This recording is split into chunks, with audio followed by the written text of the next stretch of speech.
welcome everyone to this event, Adversity to Healing, Digital Mental Health for Refugees, Migrants, and Marginalized Groups, part of the IMIC Fireside Chat series. So I'm really glad to be here today at this event. Just shortly, my name is Christopher Bernmark. I'm a psychologist and researcher at Linköping University in Sweden. I've been working with implementation of internet-based treatment and digital psychology for over 15 years in private settings and public settings. And I'm also part of a network for global mental health, and have started network for digital psychologists here in Sweden, and got the Leadership Award, which I was very proud to be awarded in 2022 by IMIC. So today, I am proud to be here as part of the SAHA research group, and I will guide you also as a moderator through this event today. So just a short introduction to get us going here today. Today is about refugees and migrants and marginalized groups, and you probably all know these numbers. There's almost 110 million forcibly displaced people worldwide. It's the highest number ever. We got over 35 million refugees. So there's a lot of refugees in the world, a lot of forcibly displaced people right now. And this is not a problem only in itself. It's also a problem because of the rates of mental health problems among refugees and certain immigrant groups that need help. And even so that in specific groups, we also have increased risk of suicide. So it's pretty severe, and there's a need to reach out and help these groups. We also know from research that migrants and refugees underutilize the mental health services that are provided in the countries where they are staying. So we also have a problem here on how to reach these groups with effective treatment. As I said, I'm part of the SAHA research group, which is a research collaboration, which is about developing and researching digital assessment and treatment for mental health problems among refugees, and specifically those speaking Arabic and Dari Farsi. And this research group contains several universities in Sweden and also in Ireland. So there's a lot of people involved in this research project. And today, at this fireside chat session, we're gonna listen to a few of these researchers, talk about their specific topics, and also be part of a discussion afterwards on this topic. So before we start and get started with the first speaker, just a few quick points here. If you want to connect with others who share a similar interest as you, feel free to share your current location or area of interest. You can do that by clicking the three dots next to your name tag, choose edit, and then add your country or area of interest next to your name. Also, for the Q&A session up ahead, feel free to post questions in the chat, and we will see if we can, we'll do our best to address them up ahead in the Q&A session. And it's always good to get these questions, so it's a more dynamic session if you also interact with us, and so we can discuss these topics that you are interested in. And also for your information, this webinar is also being recorded and it will be shared by the IMIC team afterwards in their knowledge bank, so you can check it out afterwards there. So we'll have a few short presentations, and then we'll have a panel discussion, and then we'll have a Q&A session, and then a short wrap up. So that's it. And then we'll end at 10 o'clock, Swedish time at least. First of all, I want to start with introducing the first speaker. And the first speaker is Anna Bjerto. She is a senior lecturer and researcher at Mid-Sweden University. And she's the research leader of the Amir group. So I'm happy to welcome you on the stage, Anna. Thank you very much, Christopher. Hi, everybody. I'm happy to be here. My name is Anna Bjerto, and I'm a researcher in psychology at Mid Sweden University, located in the middle of Sweden. I will share my presentation here with you. So I hope you can see it. I'm leading a group of researchers called the AMIR group, and we have been working with assessment of mental health and early intervention for refugees. And we are also a part of the SAHA project that Christopher spoke about. And in that project, we have had focus on online assessment. As many other refugee projects, the AMIR project was initiated during the latest so-called refugee crisis. And I just wanted to show you this to put the situation in Sweden into perspective at that time. We had about 1 million asylum applications in the 28 member states of the European Union. And Sweden was one of the countries receiving most asylum applications and granting the most residence permits, both in general and in relation to the population. So there were a lot of refugees seeking asylum in Sweden, of which a majority were housed in large accommodations, waiting for a decision for their asylum application. And it's not difficult to understand what happened here. Many people had experienced multiple stressors and traumas before and during the time on flight, but also when arriving to Sweden. We had masses of distressed people from many different countries and cultures staying together, often under substandard conditions, waiting for a decision about their future. And the mean decision time at that point exceeded 500 days. And as you all know, these are quite potent risk factors for developing mental health problems. And we also had a problem in the society, and that was that we didn't have sufficient knowledge about how to identify people in need or how to treat them.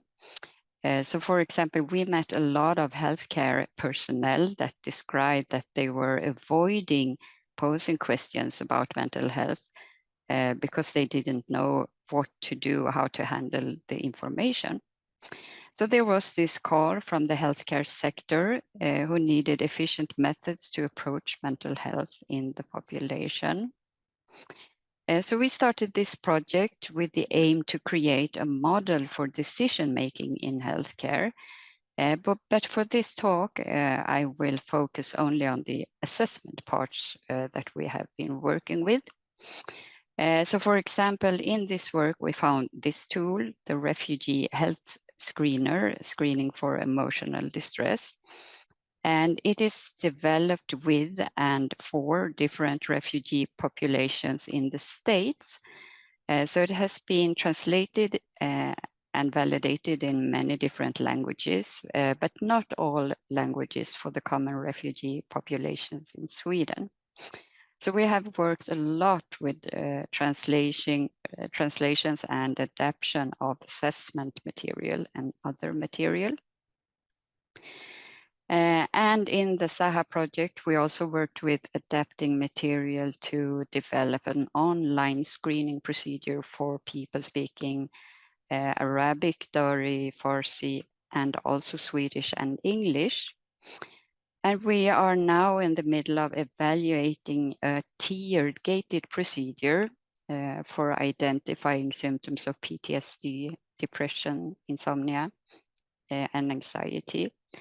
And tier gated, meaning that a negative response in any of these tiers aborts continuation of the symptom in question. And this example shows someone who scores positive on PTSD. We believe that this type of screening could be helpful and efficient, both for user and providers. For example, starting with this, the Refugee Health Screener, makes the tool approachable for the group. And with this tiered procedure, gated procedure, people don't have to answer questions about mental health problems unnecessarily. And in a provider perspective, we believe that it could be an efficient way in guiding decision making. So the validation for this is not yet reported, but preliminary results show that this procedure is very accurate in assessing specific symptoms when compared to an assessment interview. So to give you a few take-home messages from this ultra-brief talk, I believe that adaptation and adapted translations are key in overcoming some of the obvious barriers when approaching this group with mental health issues. And that would be barriers such as language or cultural differences or pre-understanding of the topic. And with adaptation, I mean creating a material and using expression that can be understood and that are acceptable in the target group.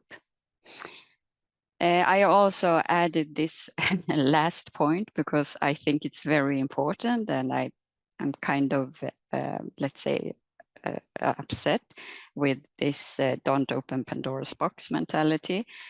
Because I think it's a misconception that refugees or others should or could not talk about their mental health problems, or that they are especially vulnerable. In my opinion, it's an extremely resilient group, and they deserve all the help that they can get. So thank you for listening to this talk.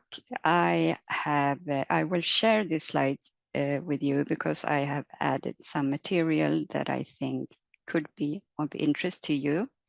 And it's information about existing scales and translations that we have done in this project, and some publications related to that.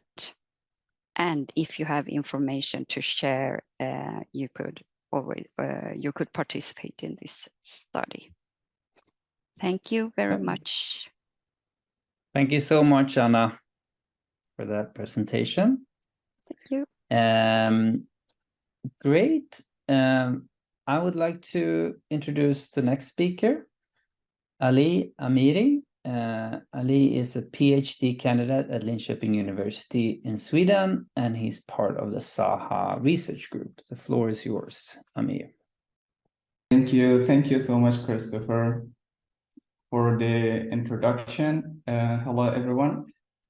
It's a pleasure to be here. Well, what I would like to talk about in today's webinar is how to look at the context of migration from another perspective to understand the nature of migration more comprehensively, and then leverage the power of this knowledge to develop effective interventions and design studies that are adapted to the context of migration and displacement. But before talking about the title that I have specified for my today's talk, I would like to share some information about my background and how having this experience and background influenced and affected my current research interest. Well, I was born and raised in a conflict-affected country. I have experienced internally displacement in my childhood, and then all the country's inhabitants, including me, were constantly facing unrelenting stress due to the ongoing war and its consequences in our country. Then I became a psychotherapist and decided to focus on psychological problems related to war and traumatic incidents as prevalent issues back then. So now, as a researcher who has experienced both war and migration, I could see how past experiences that form our lives' narrations, its consistency, influence and affect our current living condition. For me, some concepts like the notion of trauma, coping styles, and other protective factors that buffer well-being in highly deteriorated situations has always been interesting. So therefore, I can talk about many people I have seen as research participants, as a psychotherapy client, or sometimes as a beneficiary of a humanitarian project in my work, who survive different kind of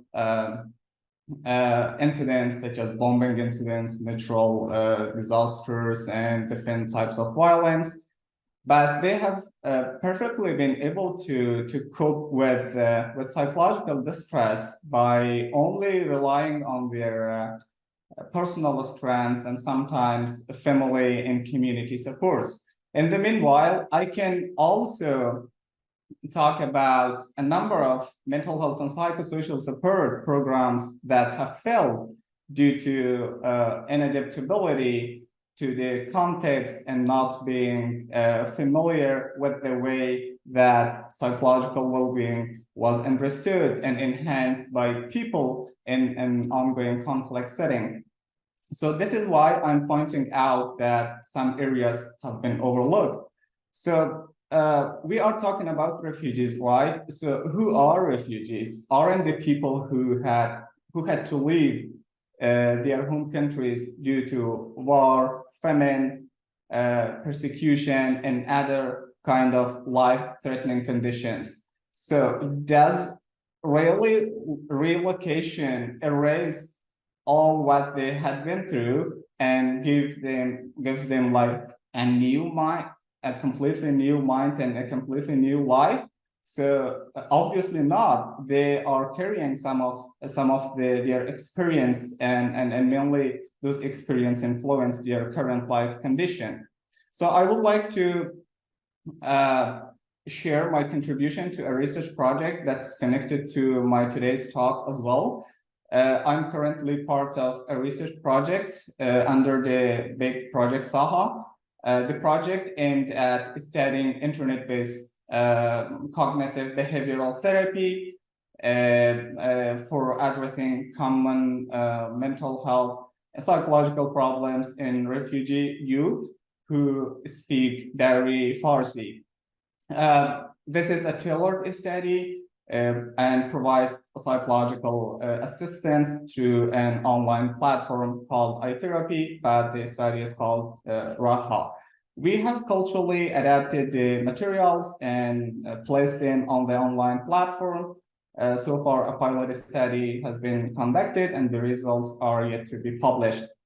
Well, in this research project, we are attempting to integrate strategies for addressing both participants' deficit symptoms and, on the other hand, leveraging their strengths and resilience at the same time. So the reason we chose this combination was the scarcity of knowledge, or maybe the scarcity of attention in this area. Although our study is still individualized and only targets individuals, but we are committed to expand it into more collective way in its next phases. Well, talking of overlooked areas, comes from understanding of how dominant view in migration research is operating.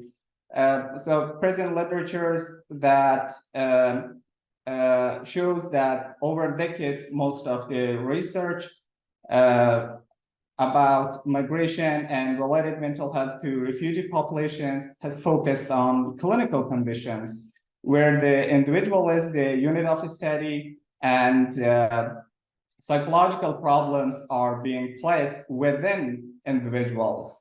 So the point is not that why research in refugees' mental health have been centered around stress and other trauma and other clinical conditions, but that is how this view has taken over the areas, and as a result, some other aspects such as socio-cultural factors, community and familial aspects that help people overcome challenges or are being overlooked. There are several arguments against this individualistic view, but in the interest of time, I would like to point out only one more relevant, and that is that this individualistic view actually does not really pay attention to contextual causes of distress, and therefore sometimes pathologize normal reactions to catastrophic situations of trauma, loss, and deprivation. So the consequence is that professionals likely conceptualize refugee individuals within a deficit or pathology framework rather than paying attention to their strengths. So it's why we are pointing out that something is lacking here and we need to pay more attention to that. Well, I think my time is up. Thank you so much for your kind attention. Thank you so much, Ali, for your time in your presentation, and we'll have some more time to discuss this also in the discussion and the Q&A. So now I'd like to introduce the third speaker, which is Justina Demetri, and she is a psychologist and PhD candidate at the Department of Clinical Neuroscience at Karolinska Institute, Sweden, and she is also part of the research group. Welcome, Justina. Thank you so much, Christopher.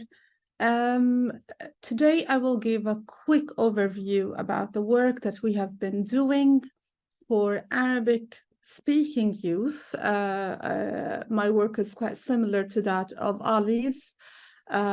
So our research team developed an intervention for various subclinical psychological disorders, if you like. And we wanted to test the feasibility and acceptability of the intervention. And so we did that in an open trial, and we recruited mainly through social media platforms. We actually also tried something different, and that is to collaborate with Arabic-speaking influencers that we believed were followed by our target population. And to explore the acceptability of the program, we conducted post-treatment interviews.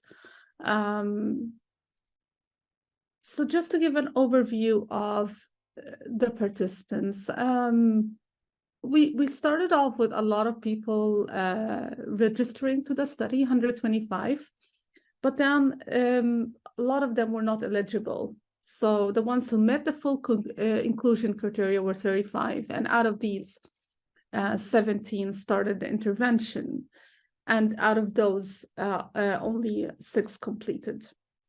And I'll get to that at a later point. But I really would like to focus a minute or two on the results from the thematic analysis and how acceptable the intervention is. And in terms of experiences regarding the actual intervention that we have developed, the results are inconclusive. Some participants found the content to be beneficial and they found it to be acceptable. But however, this was not true for everyone, particularly younger youth between the ages of 15 and 18 found the text to be long, and they wanted to have more sort of variation in the language, and so to make the content more interesting to them. And we were also able to extract a theme regarding attitudes towards psychological intervention, and there came, all the stigma that we hear about among target population, particularly that 2 categories or codes where that migrants and refugees, or at least the ones that we have interviewed, they tend to turn a blind eye to their psychological problems and try to find alternative explanations for why they're feeling the way they are feeling. And also the view of mental illness as being a flaw. And the third theme that we were able to extract was personal factors important to adherence. Some participants mentioned that, you know, it is motivational to seek such a treatment if they're feeling bad enough. So their psychological status played a role in that, but also intervention-related aspects like the intervention being in Arabic or being matched with an Arabic-speaking therapist seem to make a difference and motivate them to adhere to the intervention. And barriers included, you know, having to take care of life outside of this intervention. They have to work, they have to study, and that was a barrier to taking part in the intervention. But it's also quite paradoxical because internal barriers included also the psychological status. So if I am feeling too bad, then I'm not able to read the text and do the action plan. So again, this was a bit inconclusive. All right. We did some statistical tests where the participants who completed reported lower levels of anxiety and depressive symptoms, and also lower impact of the subjective problem area on their function. However, we cannot draw any conclusions from this since we had a very small sample size. And like I mentioned earlier, going back to the participants, we did have a high dropout rate, but also from the ones who registered, only 13% met the inclusion criteria. So this will take me to the limitations of the intervention that we have developed. We had a small sample size, so we cannot generalize our findings, and I mean, this was a pilot study where we weren't looking out to generalize our findings in that sense. But also we have learned that we need to sort of adjust and change our recruitment strategies. And I can get back to that at a later point. And also we need to be able to develop an intervention where men and younger youth will adhere. What I believe in is that our study that is under review at the moment has something to contribute to the knowledge in this field of developing internet-based interventions for refugees.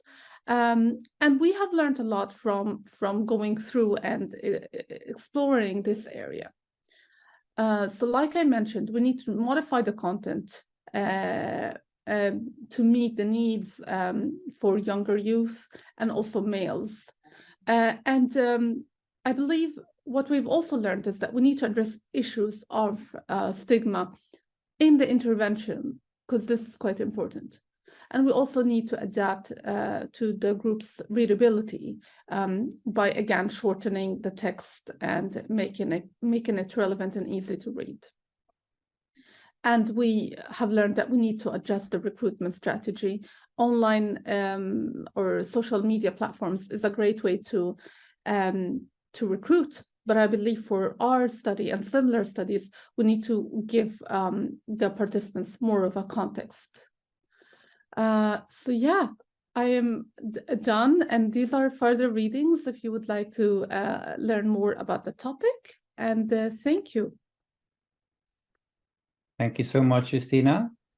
We'll get to discuss this a little bit more in just a short while. So I won't introduce myself because I already did that. I will speak a little bit about implementation and dissemination. So just a short, we talked about research for these, for migrants and refugees, and I want to mention some things about implementation, specifically barriers and facilitators when it comes to uptake of these type of interventions for refugees in regular practice. So this is an important aspect of the SAHA project, which is an increased understanding of the stakeholder perspective, and also looking more at not only seeing if interventions are effective or not, but also looking at aspects that are connected to implementation perspectives, if these type of solutions are actually going to be used. So just short about implementation. Implementation has several definitions, but you could say that generally it's an actively planned and deliberately initiated effort with the intention to bring a given innovation or intervention into practice. So it's all about getting something new or something research or evidence-based to be actually used in regular care settings or other settings outside of that. We know actually if we use these type of implementation models and implementation science, that there's a much higher probability that our innovations and interventions will be used. So it's an important but often overlooked aspect. So I'll take you through a few studies about this. This first study, which is about MHPSS utilization among refugees and asylum from a European perspective. This is a study in 18 European countries. Where they looked at different aspects of utilizations from affordability, availability, accessibility, etc., common domains when it comes to access of care, and also stigma and help seeking. Well, the general finding is that refugees and asylum, they underutilize MHPSS service. So there's a gap here, there's a need, but these groups are not accessing the necessary services. So why? Well, in this study in general, there was you can see that there was a lack of awareness that refugees and migrants didn't know about these services. There was also a barrier connected to, well, a language barrier, lack of interpreters, and they couldn't find the right information in their mother tongue. There was also an aspect that came to a lack of diversity among the staff that are actually providing the interventions. And as Justina mentions, the stigma towards mental health illnesses and the fear of being stigmatized in their groups for searching or actually searching for help for their mental health problems. And it was also quite common that refugees and migrants, they had contact with the healthcare system, but and there was a common that they went to different places, like, for example, the emergency room, or for somatic problems containing headache, stomach ache, etc. So it was hidden in somatic distress. Another study, newly study, which actually looked at the barriers and facilitators for digital health interventions from the perspective of culturally and linguistically diverse groups, including immigrants and refugees, but also indigenous and First Nation people. And this is a thematic analysis looking at different themes like the use of technology, design components, language, culture, etc. That were important aspects when it came to barriers and facilitators for accessing care. So some of the most common barriers was, for example, costs related to data and surfing, and language skills, as I mentioned from the other study. Also poor functionality, which is quite common, I would say, when it comes to internet access, for example. And that's something that we've had in our studies as well. And not accessing internet is a big problem, of course, if you're going through a digital intervention. There is also some facilitators, of course, which are common not only among refugees, but other groups, like there's no need to travel and it could save money. It could also be convenient to work through your phone or through your iPad or computer. Actually, if the content is culturally relevant, it's an acceptable way of working with these type of intervention. And the third study that I want to mention is also quite new, which looked at the step-by-step digital intervention by WHO. And this specific study looked at Syrian refugees. So it looked at the points of the refugees, but also from experts in 3 countries, and had a system innovation perspective when looking at the different themes. Here you could see more, outer setting and macro factors regarding financing and regulations, of course, for the access of care.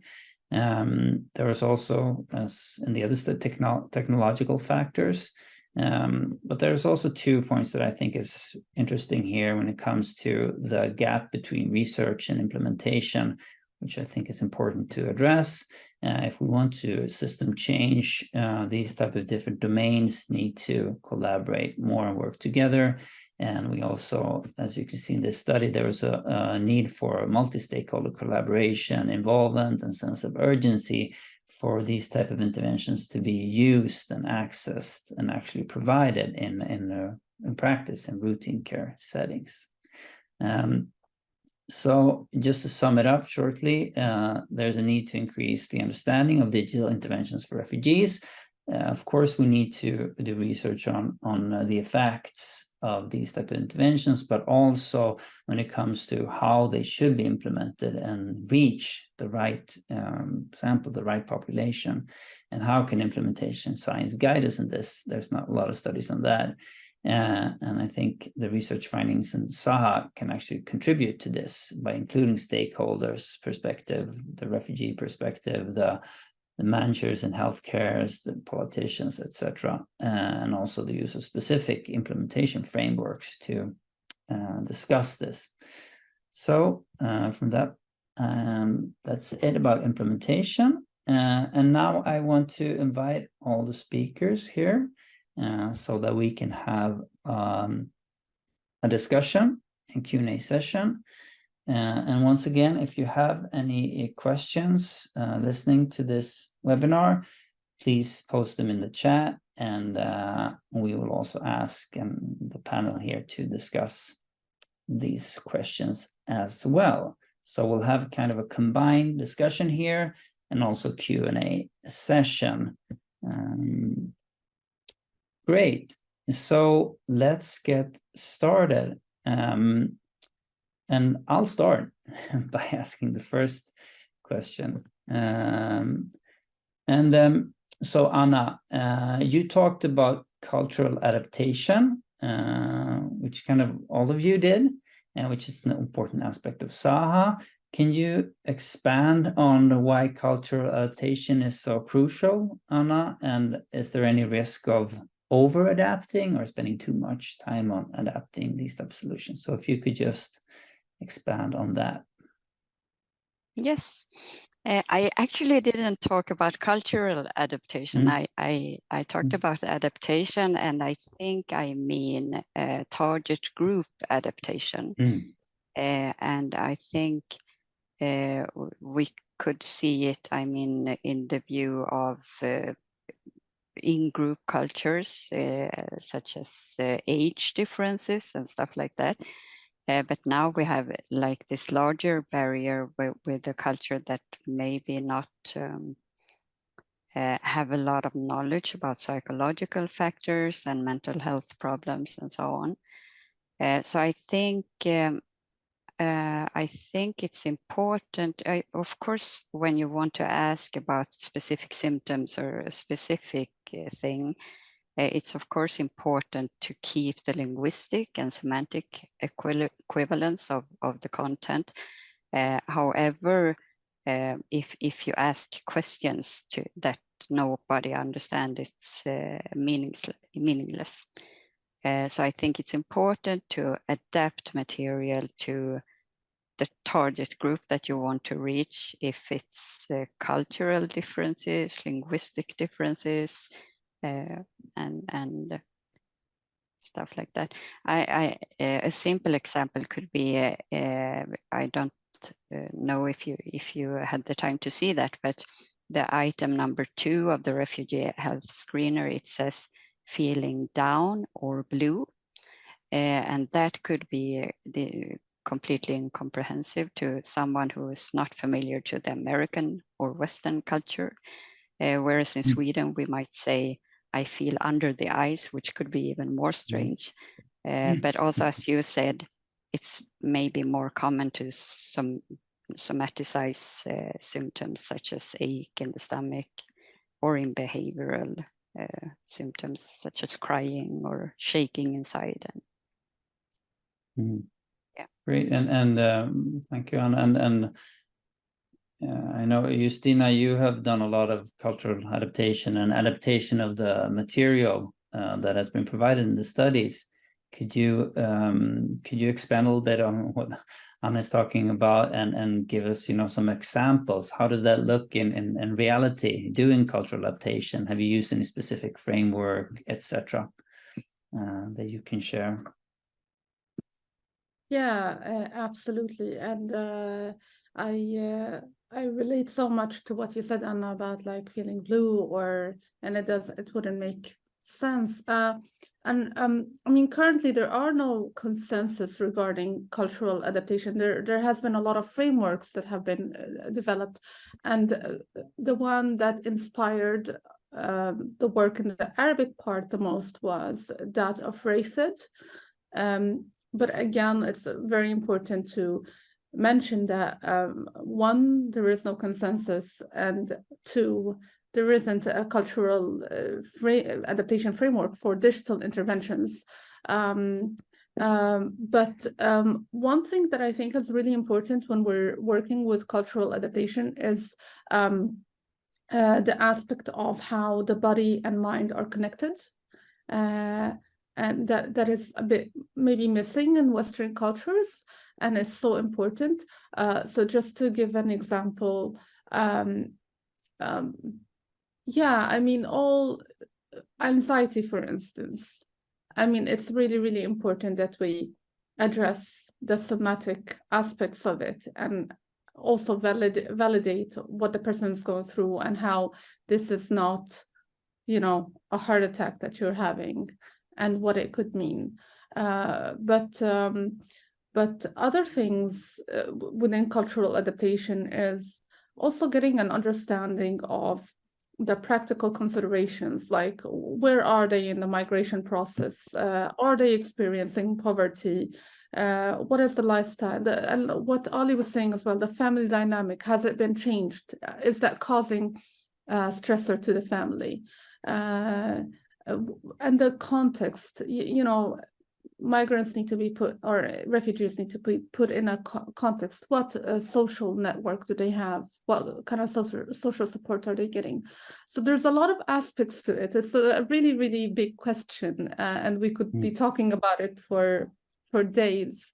And I think also spirituality is a huge part, and it's very important that we dare to address it and also use it as a coping mechanism. Yeah, very complex, as you say, many factors, and yeah. I'm sorry, we are planning for an RCT, like Shervin wrote in the chat. So we have done all this adaptation, and now we're gonna try if that works in a bigger scale. And feel free to get in touch with either me or Shervin if you want us to recruit, because we can recruit globally. Perfect. Yeah, that's very interesting. And Ali, to bring you into this, you've actually been part of a study that has recruited globally, that has, during the spring here, and have some, knowledge about that. And you, Justina, talked about practical considerations of being refugee, in another place in the world. But and you also in your talked a little about, different ways of, looking at mental health. The collective, individualistic, having the refugee perspective. Could you expand a little bit on that? Alternative ways of looking at, refugee mental health. Yeah, of course. I think all the matters are sort of connected to each other. So what Justina and Anna were speaking about is also part of the arguments that's been raised against the individualistic point of view, or like the Western kind of understanding from mental health problems related to refugee communities. The thing is that there are a lot of evidence that show this idioms of distress, the way that people express and experience psychological problems are very different in different cultures. For example, in Persian culture, where I'm coming from, psychological symptoms are mainly being described with bodily terms, and which does not mean that that those people experience more like somatic symptoms, but it's the way that people express and show their experience. And there is another really interesting research that's being done by Pizzorino in 2008 in Afghanistan, and he did a research among lactating women in Kabul, and found that that for those women, not having enough milk was often a way for those mothers to express their distress in like an accepted way, and that it was often related to symptoms of maternal depression. So these are the things that are completely different from what we see in pre-existing literature. So talking about the alternatives to the individualistic way, I think a holistic approach which is able to consider refugees' resilience, their strengths, and sociocultural aspects, also even in the face of adversity, such as like migration situation or displacement. That could be a good alternative, and the approach exists out there. So, and it's been practiced, and it's scientific backed. So I'm not just inventing it, or it's been practiced a lot. I'm just promoting it, and I just want to emphasize that we need to pay more attention to that kind of holistic approach. So when we go more holistic, then the researcher would search for more promotive and protective factors that may exist alongside risk factors, not only focus on risk factors. So the logic comes from the fact that refugees bring along their strengths and their coping styles that have helped them survive in a highly difficult situation, because there is a great deal of research evidence from conflict-affected settings where people, despite lacking access to mental health facilities, they could use those like culturally rooted mechanisms to address their mental health and to maintain their well-being. So I think a holistic approach, or understanding mental health related to migration context could be a good option, and we should understand and we should research migration from, like, in the context of migration and displacement. Thank you, Ali. So there's a need, say, also from the perspective of developing digital interventions up ahead, to have these, perspectives and not get stuck in, how it's usually done and has been done, but integrating these aspects of resilience, coping, refugee perspectives in all parts, maybe of content, but also in the provision and which settings, etc. So from the perspective of implementation and dissemination, this would be crucial, I would say, especially since a lot of the studies that we do and others do are kind of having problem with recruitment and dropout and compliance. So we're not there yet, right? We need to, address these aspects, and we need to reach out to these groups also from the aspect of implementing digital interventions. So it's interesting to hear. There's a lot to be done, I would say, and so to understand. Yeah, and also we've got a question in the chat, so I want to address that with everyone. And the question is, how concerning is cyber identity and privacy for immigrants and refugees and seeking engaging help? Do you have any comments on that regarding your experience when it comes to identity, cyber identity and privacy?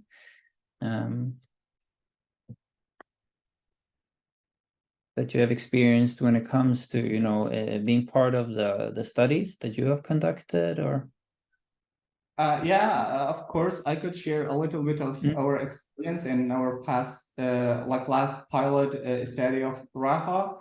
We would always receive some questions regarding the data protection and privacy concerns from our participants, asking that if the platform is safe and if their data could would be shared with some government offices such as migration authorities and some other authorities working on migration staff.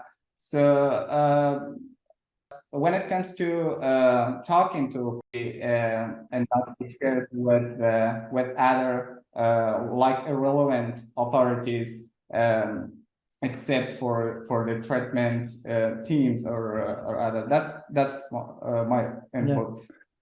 And an aspect, just comment, I'll let you in on it, just from the perspective of I mean, there's twofold, right? There's the you know, risk or the fear of having their data being misused also, and maybe the experience of you know, having information, the data used against oneself as a refugee, and you know.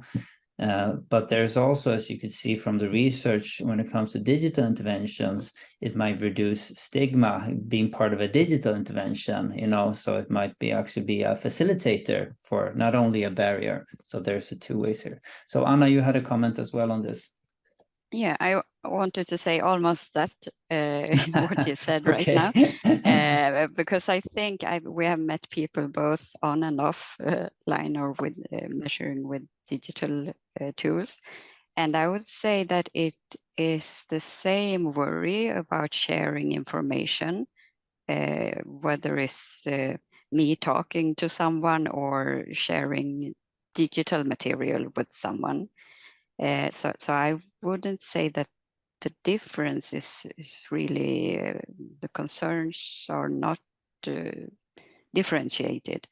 I think refugees might be a bit aware about their information, a bit more aware about what's going to happen with my information.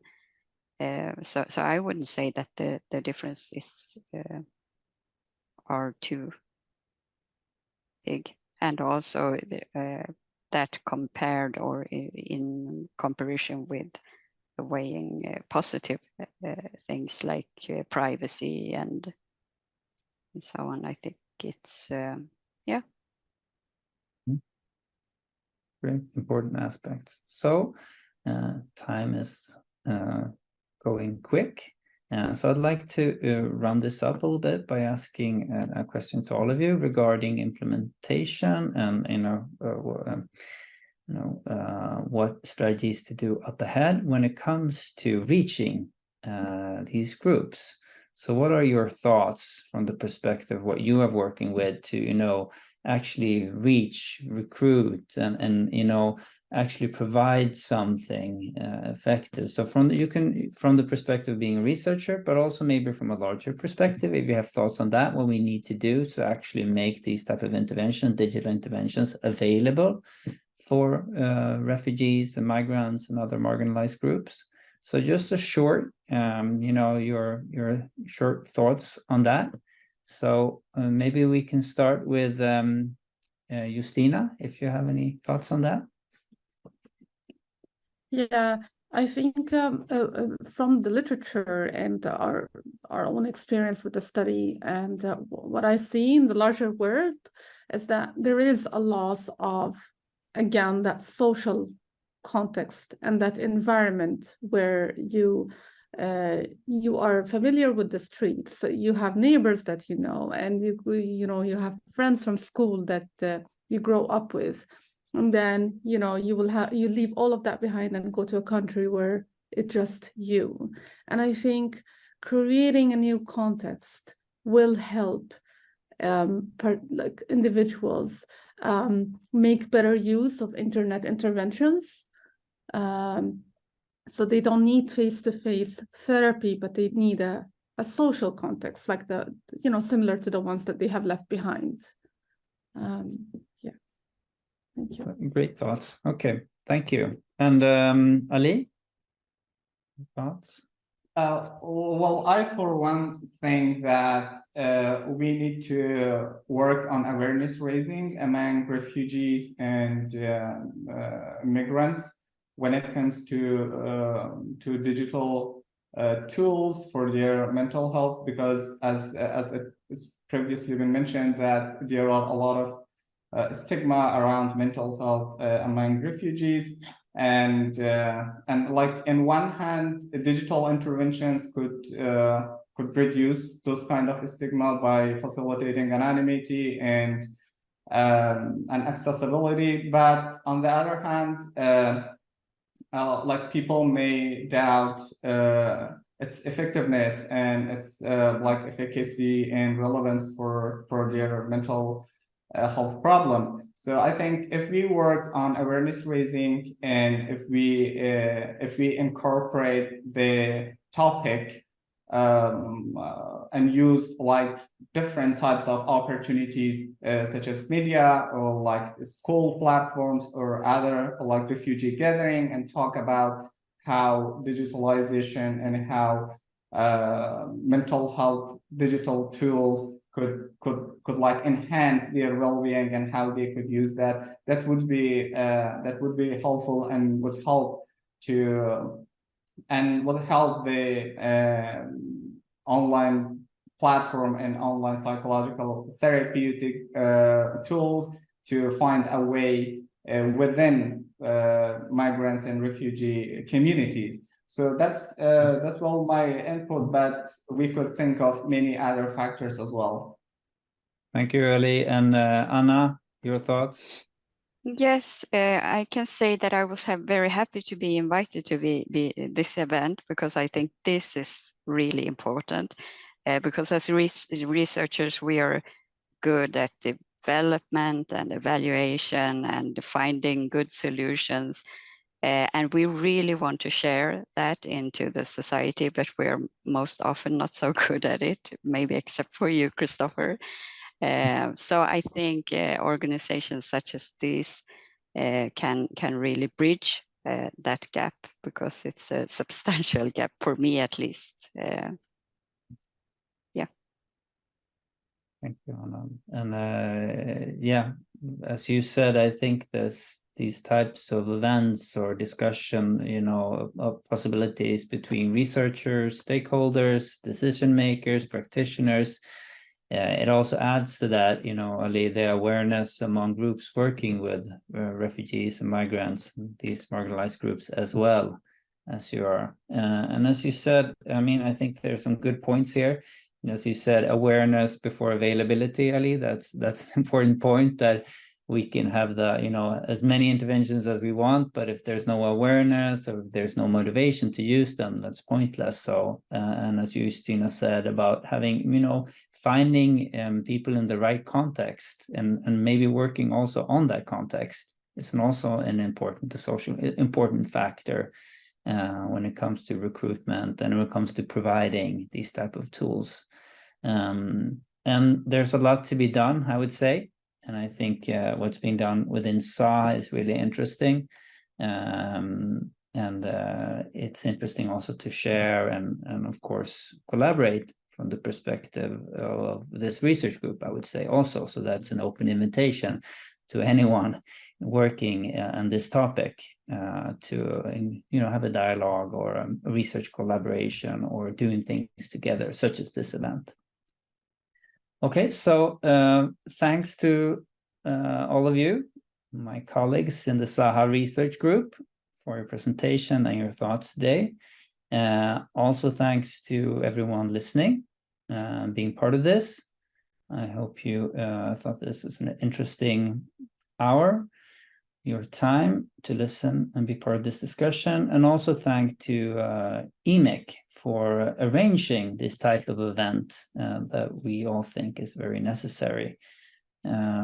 So we hope we can build on the work that is presented here today and also start collaborating across borders. So thank you everyone for this session today.